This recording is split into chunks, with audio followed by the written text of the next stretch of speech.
5 seconds. Start.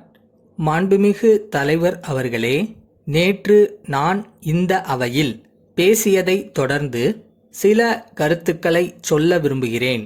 விவசாயத் துறையில் கடந்த 4 ஆண்டுகளாக ஏற்பட்டுள்ள ஒரு பெரும் புரட்சியை இந்த அவையின் கவனத்துக்கு கொண்டு வந்தேன். அதன் விளைவாக நாம் இன்று உணவு உற்பத்தியில் தன்னிறைவு பெற்றிருக்கிறோம் என்பதை சுட்டிக்காட்ட விரும்புகிறேன்.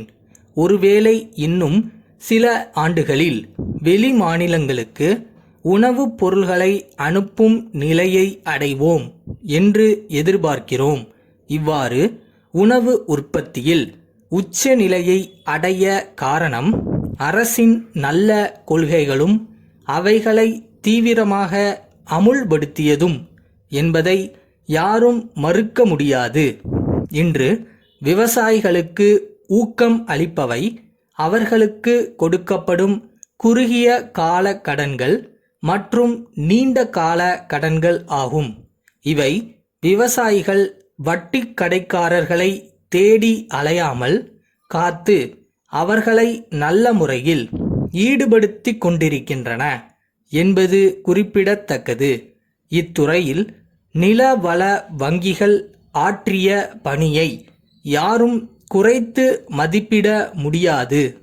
இன்னும் ஒவ்வொரு ஊராட்சி ஒன்றியத்திலும் இன்றுள்ள நிலையை உறுதிப்படுத்த மிக விரைவில் மேலும் நிலவள வங்கிகளை ஏற்படுத்தி விவசாயிகளுக்கு கடன் வசதியை அதிகப்படுத்தி கொடுக்க வேண்டுமென்று கேட்டுக்கொள்கிறேன்.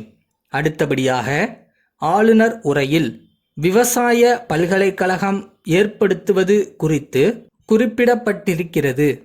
உண்மையில் நாம் விவசாய புரட்சியில் ஈடுபட்டிருக்கும் இந்த நேரத்தில் அந்த பல்கலைக்கழகம் ஏற்படுத்துவது அந்த புரட்சியின் உச்ச நிலையை காட்டுகிறது என்று கருதுகிறேன்.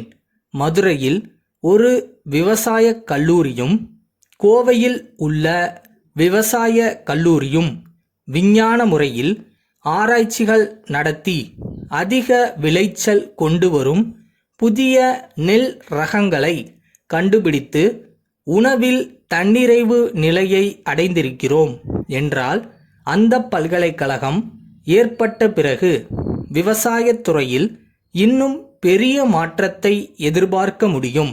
இப்போது கோவையில் ஏற்பட போகும் பல்கலைக்கழகம் 2 கல்லூரிகளை மட்டும் கொண்டதாக இருக்கிறது. திருச்சியில் ஒரு கல்லூரி ஏற்படுத்தப்படும் என்று அறிகிறேன்.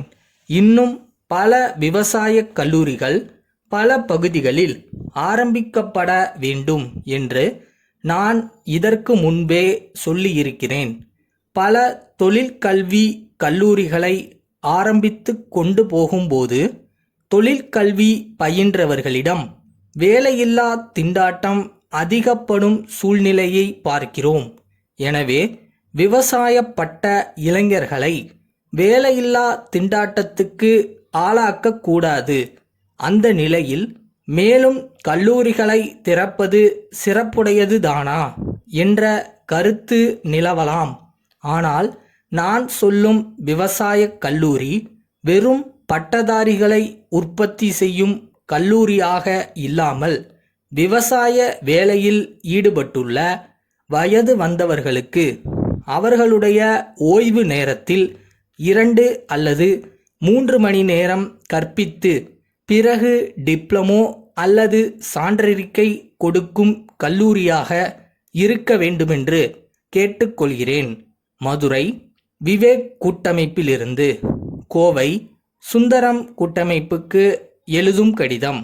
அன்புடையீர், எங்களுடைய புது இயந்திரத்தை அறிமுகப்படுத்தி நாங்கள் எழுதிய கடிதத்திற்கு தாங்கள் அனுப்பியுள்ள பதிலிலிருந்து அந்த இயந்திரத்தை சந்தையில் நிலைநாட்ட தாங்கள் முழு முயற்சி செய்ய விருப்பம் உள்ளவர்களாய் இருக்கிறீர்கள் என்பது தெரிகிறது.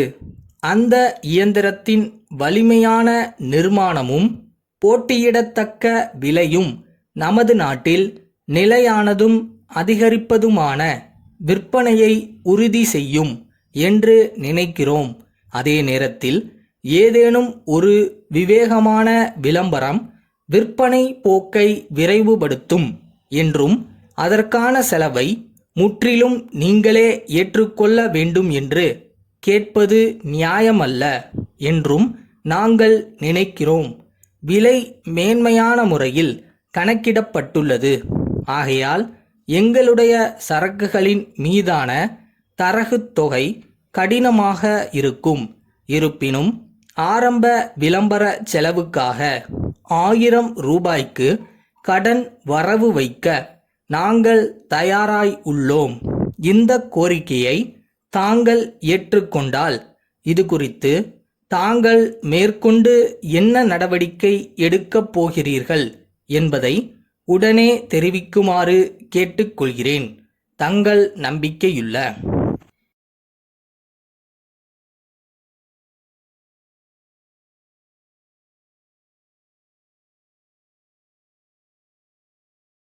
நம்ம வேலையை நம்ம செஞ்சுட்டு போயிட்டே இருப்போம். நடக்கிறதெல்லாம் கரெக்டாக நடக்கும். இறைவன் கொடுக்கறத கொடுப்பார்.